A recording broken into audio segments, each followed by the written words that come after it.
Hello and welcome. My name is Kerry Ward and I'm the Interim Deputy Head Teacher for Inclusion and Key Stage 2 Teaching and Learning at the Linden Academy in Luton, Bedfordshire. I'm also a Specialist Leader in Education for PSHE. My role as SENCO requires me to aid teachers on implementing effective strategies that support children and young people with a wide variety of special educational needs and disabilities in the classroom. It is vitally important that we are able to support the needs of each individual child to enable them to access a varied curriculum and to reach their full potential. Today I will talk to you specifically about autism and the ways in which we can support children and young people with autism in the mainstream classroom. Here is a brief video from the National Autistic Society explaining what autism is.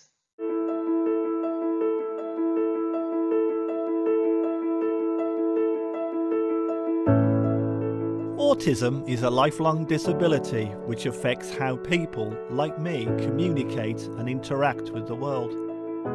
There are about 700,000 adults and children on the autism spectrum in the UK. And like everyone, each autistic person has their own strengths and challenges.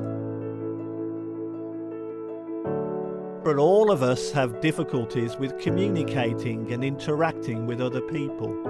This could mean not speaking at all, needing longer to process information, or not understanding facial expressions. We also engage in repetitive behaviour, doing or thinking the same thing over and over. This is sometimes for fun, and sometimes to help deal with our anxiety. People on the autism spectrum can also find unexpected changes, however small, very distressing. And then there is sensory overload, where noise, smells, touch and bright lights become very painful and overwhelming. All these challenges can make the world feel very scary and hard to understand, and sometimes send us into physical and emotional meltdowns or shutdowns. It is very important that autistic people get help from an early age. But life can become very difficult if children or adults don't get the right support or understanding. Autistic children are 3 times more likely to be excluded from school. Only 1 in 6 autistic people in the UK have a full-time job. And over a third of autistic adults have reported serious mental health problems. The National Autistic Society is the UK's leading charity for autistic people. Since 1962, we have been changing society's attitudes and transforming individuals' lives. We want to create a society that works for autistic adults and children, and with your help, we can.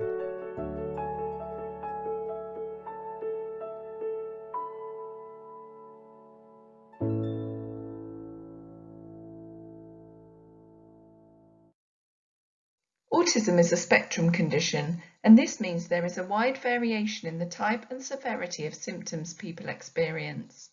There are 5 main areas of challenge for a child or young person with autism. The first one is cognition and learning.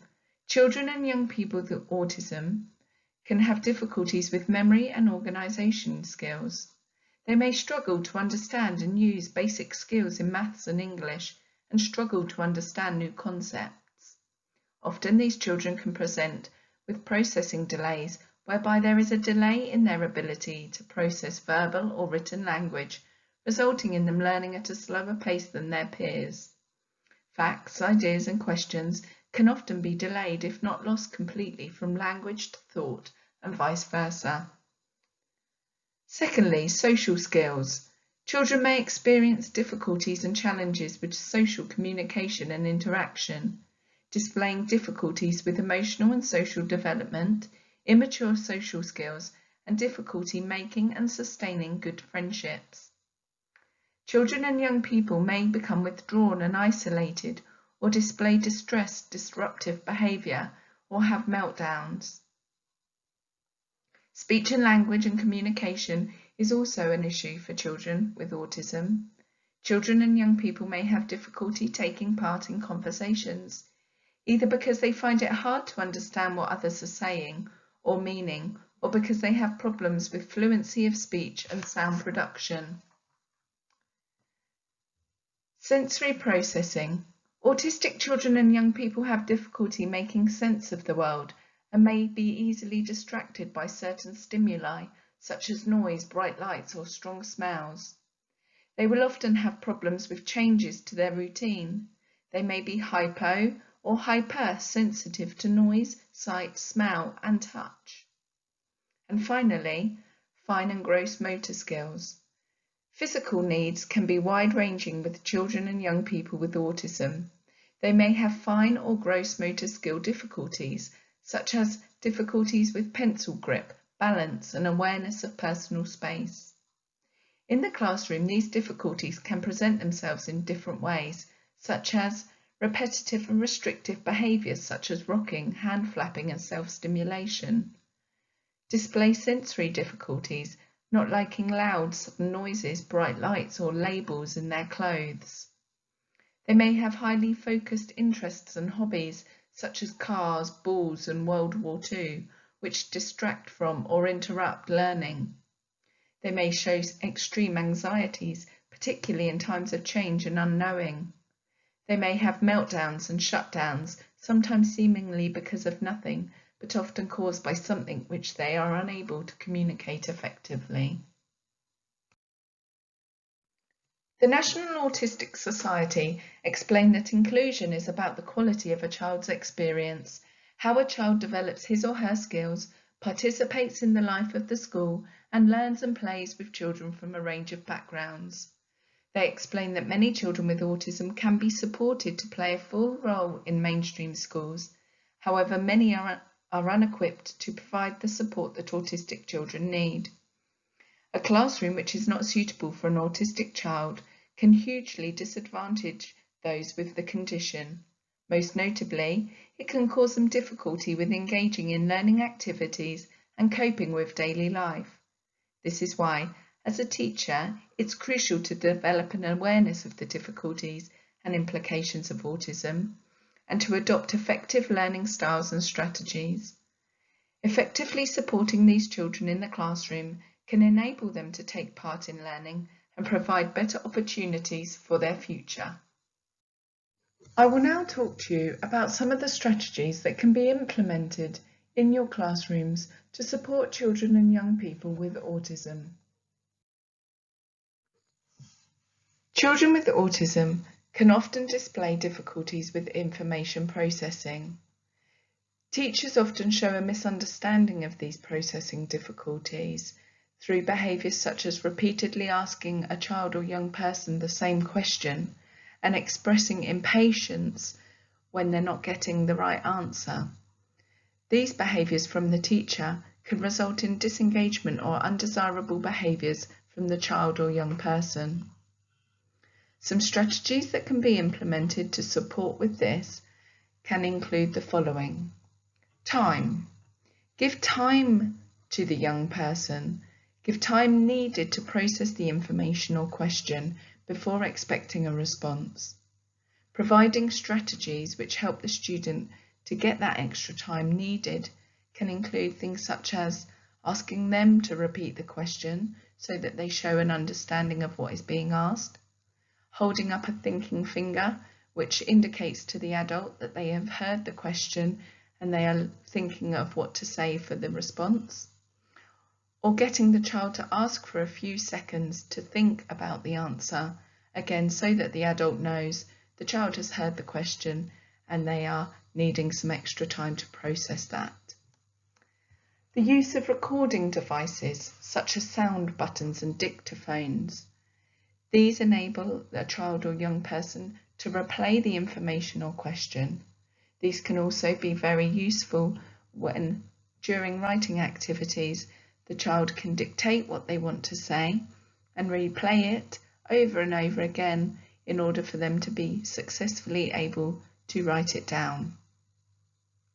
One-to-one or small group interventions take the child or young person away from the distractions of the classroom and allow them to better process that information that is being asked. The use of visual aids and pictorials in the classroom can be visual prompts to the child and support them in processing information. Practical activities and using resources will support the child in being able to process information and make it more realistic for them. Breaking down tasks into smaller steps and chunking information makes it much more manageable for the child to process. And finally, repetition of key skills, so ensuring that we are continually going over those key skills for those children that we know find processing information difficult, so that that repetition supports the children in absorbing that information. Autism can impact a child's ability to communicate and interpret meaning. Many learners with autism find some of the things we say and do a challenge. This is why we need to carefully consider what we say and how we structure our sentences. Avoid complicating them with metaphors and rhetorical questions. Keep them simple and direct. For instance, if you need to ask an autistic child to tidy up, you may say, "William, can you start packing up your pencils and tidy them away into the drawers, please?" A much clearer instruction for them is, "William, put pencils away." You could also point to the place they need to store the pencils if they respond to simple gestures. An autistic child can also take what we say literally. For example, if they have their hand up and you say, "I'll be with you in a minute," they'll expect you to be there in that minute. If not, this can have a negative impact on behaviour. The Picture Exchange Communication System, or PECS, allows people with little or no communication abilities to communicate through pictures. People using PECS are taught to exchange a picture card for an item or gesture. A child or adult with autism can use PECS to communicate a request, a thought, or anything that can reasonably be symbolised on a picture card. Social skills groups are groups of between 2 and 8 children led by an adult who models how to interact appropriately with others. These groups can help children learn conversational, friendship, and problem-solving skills. They can also be useful in teaching children to control their emotions and understand other people's perspectives. Social stories are short descriptions of situations, events, or activities which help a person know what to expect in these situations. They can be illustrated with pictures or photos. Social stories can be used to help understand how others might behave in different school situations, help cope with the changes to routine or unexpected events, give strategies for behaviour, give positive feedback on areas of strength, and improve self-esteem. Lego therapy is a social skills intervention for school-aged children based around collaborative Lego play. It is based on the idea of using the child's natural interest to motivate learning and behaviour change. In a group of 3, which can include children with autism, their peers, and adults, the child has to communicate and follow social rules to complete a Lego build. Each activity requires a verbal and non-verbal communication, collaboration, joint problem solving, joint creativity, and joint attention to the task. Comic strip conversations are simple visual representations to show what happens at different levels during a conversation, e.g., what is actually said, what people might be feeling, intentions, and symbols and stick figures are used to represent social and abstract elements of the conversation. Colours are also used to represent emotions, feelings, and ideas. Visual representations make the more abstract aspects of a conversation easier to understand. The following video shows the experience of a young autistic boy walking through a shopping centre with his mum. As the clip plays, I would like you to think about being an autistic child in your classroom, having to filter out all of the sensory stimuli and distractions in order to be able to successfully focus on the task. How difficult do you think it must be for them to do that? How does your classroom environment lend itself to a child with autism? Is there anything you think you could change to make it a more autism-friendly environment?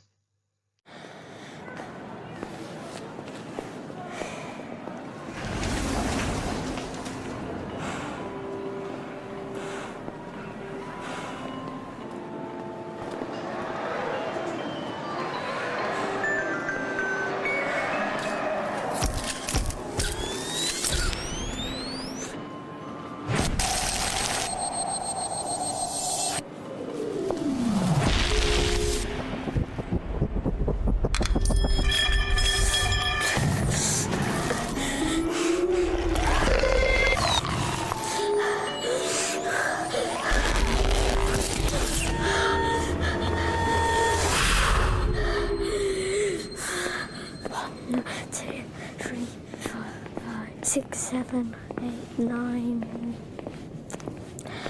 Take my hand.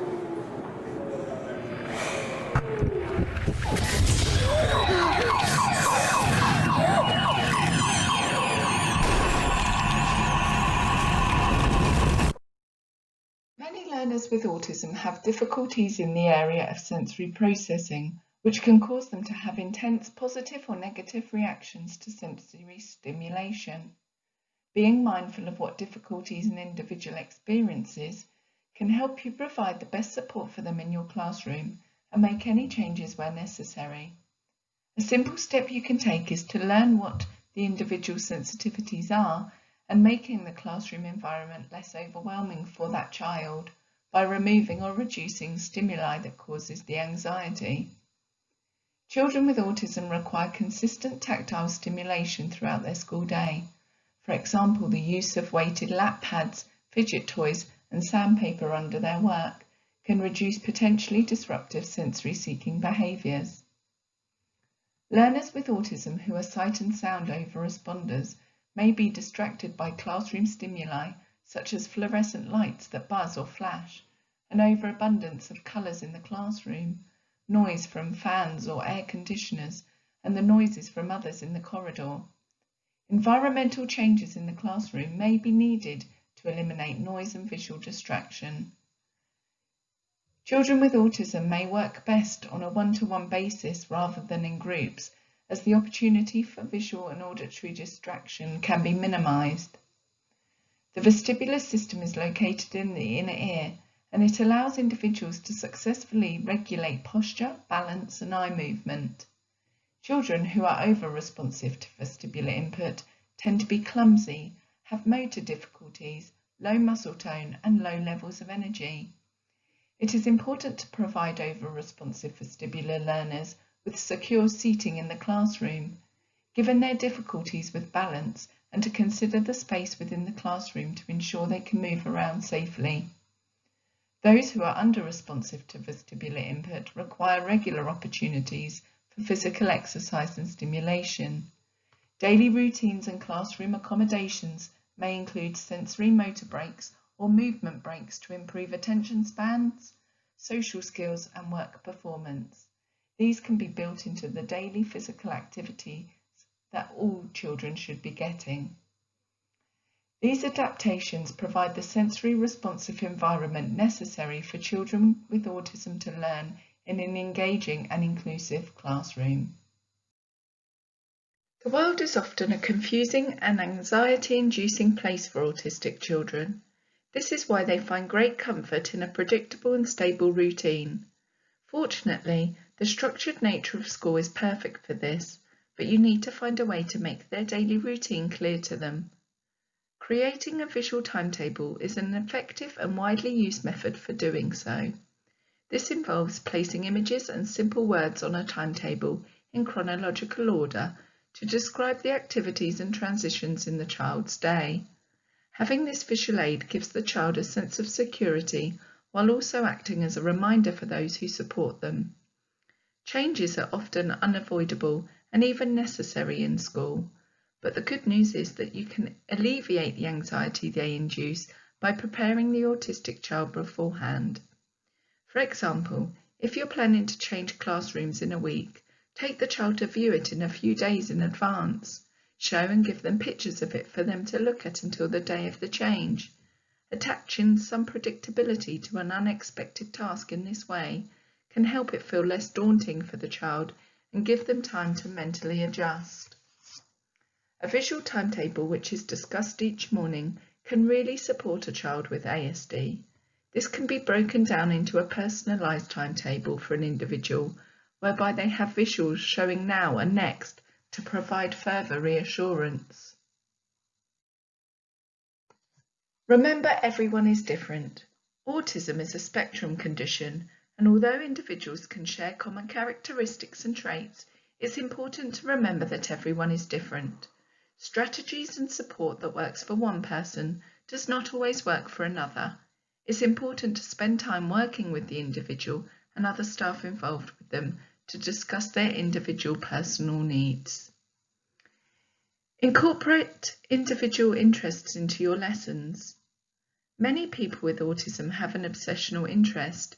These interests can be all used as gateways to learning, so try to incorporate their interests into your lessons to support a child's engagement and learning. All it takes is some creativity and commitment in your lesson and homework planning. Be flexible. It is important to be flexible in your approach to match the changing needs of the individuals in your class.